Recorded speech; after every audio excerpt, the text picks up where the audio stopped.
Pleurer, oui. Mon cœur était lourd tous ces jours. Mon cœur était lourd encore hier. Et je pense à tant de choses que nous devrions changer et faire. Mais comment le faire, oh Dieu, comment le faire? Comment le faire pour qu'il y ait plus de bonheur? Comment le faire pour qu'il y ait plus d'honnêteté? Comment le faire pour qu'il y ait plus d'équilibre? Comment le faire pour que le malheureux, le long des routes, qui vend quelques marchandises ici et là, pour gagner quelque chose, mais quoi?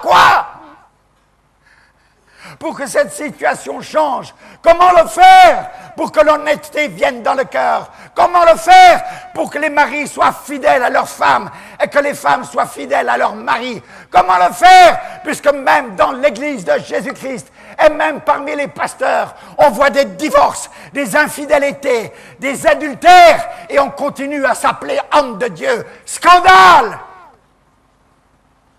C'est à toi, Église du Congo, que je prêche. C'est à toi, Église du Congo, que j'ouvre mon cœur.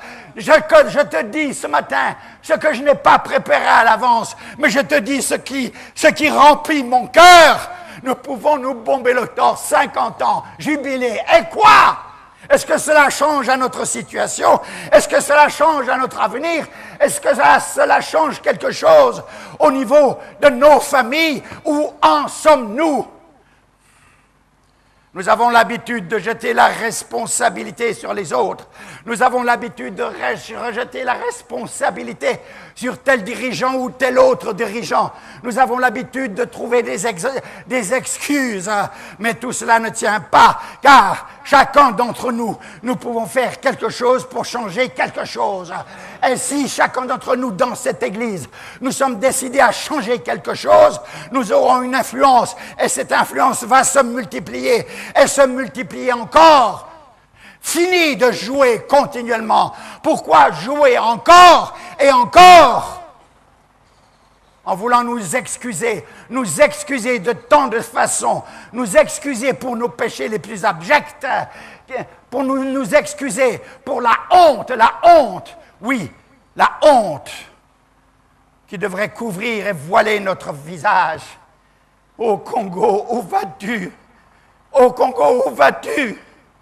Les larmes me remplissent les yeux. Y a-t-il un espoir aujourd'hui?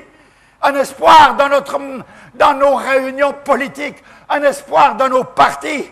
Un espoir? Mais mes frères, depuis 46 ans que je suis à Kinshasa, qu'ai-je vu comme espoir réalisé pour le meilleur de la nation, pour le meilleur de la masse, pour le meilleur du peuple? Peut-être vous n'êtes pas content et vous dites c'est un étranger qui nous parle. Non, je ne suis pas étranger, je suis congolais comme vous. Et c'est pour cela que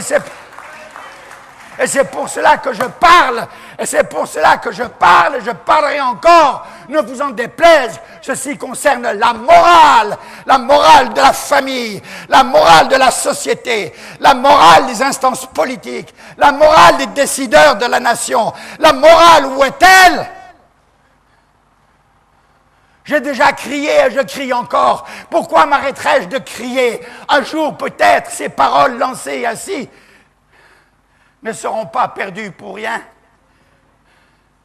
De toute façon, si je prêche de cette façon, mes frères, je sais qu'en le faisant, je me sauve moi-même. Car sachant, je dois parler. Si je ne sais pas, je ne peux parler. Mais si je sais, je dois parler. Et c'est ma responsabilité. Dieu me dira, tu savais, tu n'as rien dit. Frères et sœurs, je ne cherche pas à ce que les hommes m'aiment, mais je cherche à ce qu'ils aiment le Dieu vivant. Et qu'en aimant le Dieu vivant, ils obéissent à ses lois et à ses commandements. En aimant le Dieu vivant, ils se soumettent à sa volonté. Qui que tu sois, pasteur, ceci te concerne, toi à plus forte raison. À plus forte raison. Pourquoi ne veux-tu pas t'humilier lorsque tu as péché?